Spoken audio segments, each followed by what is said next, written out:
Hi, everybody. I'm Dave Briggs. The Paris Olympics are underway, and with just hours to go before the opening ceremony along the Seine, the high-speed rail system connecting countless fans with the games have been hit by what appears to be a coordinated sabotage.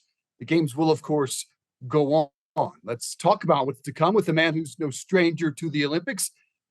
Diver David Boudia won gold in London, also a medalist in Rio, and now back as the U.S. diving coach in Paris. David, good to see you. Thanks so much for joining us. Not going to make you a security expert by any means, but what are you hearing about this attack on the train system? Are people talking about it? Yeah, please don't make me a security expert. I think one of the things that as an athlete and as a coach that you train for are adverse situations like this. And Team USA's number one priority is to keep our athletes safe. And I know that we have a lot of security detail that will do that.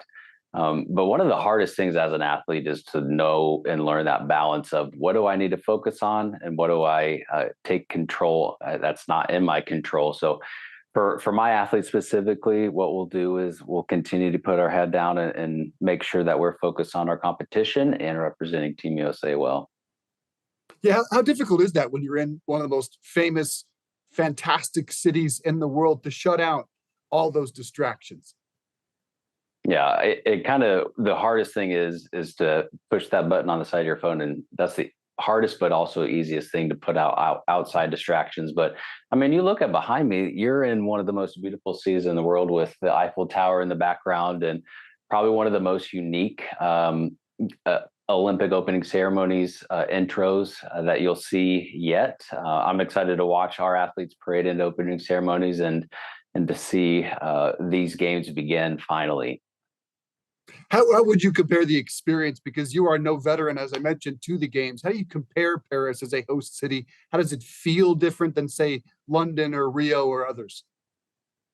Yeah, one of the biggest glaring differences is, especially around the Olympic Village, is how many police and security there is outside of there. But you are in an iconic city like Paris, you walk into the diving venue for the first time, and it gives you all sorts of jitters, whether you're a coach or an athlete, because you're excited for this moment that you've had marked on your calendar since Tokyo.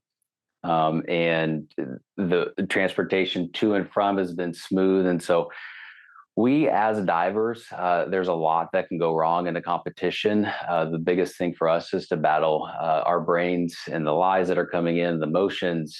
And once you can do that, you can execute the plan and hopefully see a medal for Team USA.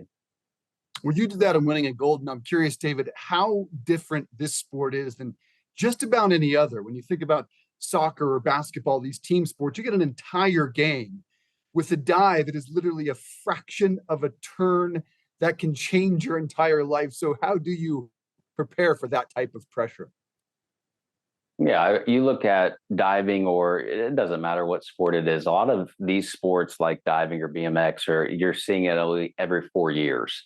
And so you get to become the expert for the next 2 weeks. And then you think about it, the next Olympic Games. But these divers are training 5-6 days a week, 300 days a year to moments of competing for Team USA at Olympic Games like this.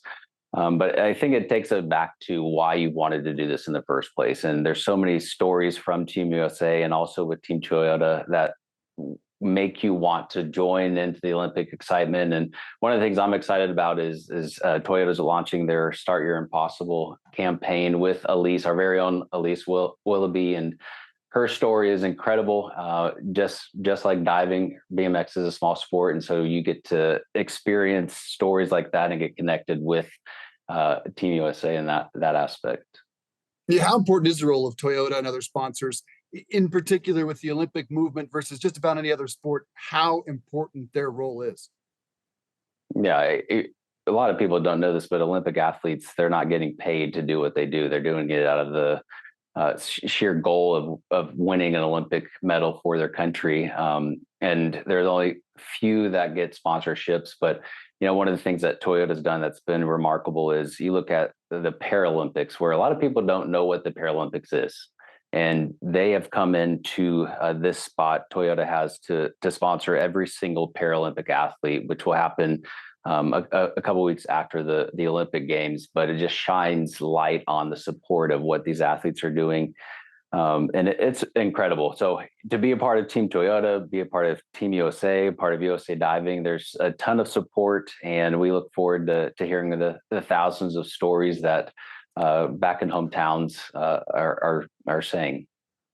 The stories are what it's all about. I'm curious, is there any one athlete that you're really excited to meet now that you're a coach? Maybe there's a little more time available. Is there one athlete or even broadcaster that you might fanboy about? Oh my, a lot of questions don't stump me, but there's not one that I can think of off the top of my head. But I'm sure if I see them, I'll be like, "That's who I wanted to see." What's funny about being an Olympic coach now is you're not just thinking about your own mental game. You're now thinking about all divers. So I have 5 athletes competing for Team USA that I coach back at Purdue University, and trying to implement their perfect plan for them and what works for them. And so maybe I'll think about that question when we get the work done on our side of the pool. All right, sounds good. Your diver, Tyler Downs, joked at the prior games about his being Simone Biles, and he became a TikTok star. He now has like 900,000 TikTok followers. Tell me about Tyler and your team's chances there in Paris. Yeah, so Tyler Downs is now a 2-time Olympian, and he's teaming up with Greg Duncan in the men's 3-meter synchro, and they have a really good shot. That theirs is probably the hardest event because all 18s are so good that medal is going to be the hardest, but it's also the most wide open for them to be able to win a medal. But for USA Diving, it starts off tomorrow with our girls on the 3-meter synchro, Cassidy Cook and Sarah Bacon. And Cassidy has experience. This is Sarah's first Olympic Games, but that events particularly is the one that the Chinese are most vulnerable to lose at. And so I would love to see and hear the national anthem being played tomorrow, this time when they compete. Indeed, we would as well. I want to ask you about a little fun story that Tyler also joked about on social media, as many athletes have about these supposed no sex beds that they have at the Olympic Village. We actually did a story with the CEO and the company. I laid down on these Airweave mattresses. What have you seen? What have you heard? Are they comfortable? Yeah, my daughters both have Airweaves back in home in Indiana, but I think there's always hype that's going to be at the Olympics. What's wrong with this games? What's wrong with this games? The athletes have done a really good job of making it fun and showing that you can do a flip on it. It's not going to break. But what I'm excited about is for them to have moments like this, to make fun videos that might go viral, that might tell their story. Because for Olympic athletes, it's every 4 years. And so if that's how they get their name out, I love it. Yeah, indeed. It's often a lot of fun. I'm curious, you are a married man, but the Olympic Village is often legendary in terms of its dating habits, if you will. What is it like seeing that from afar as a coach in the city of love of all towns?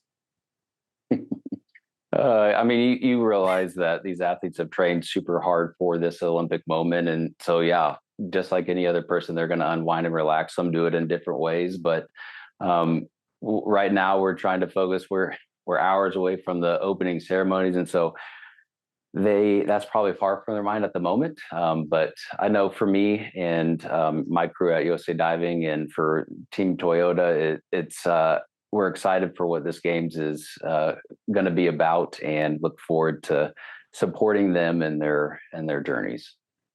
All right, David, we appreciate you being with us this morning, and good luck to Team USA. Thanks to Team Toyota for supporting you guys as well. Appreciate your time.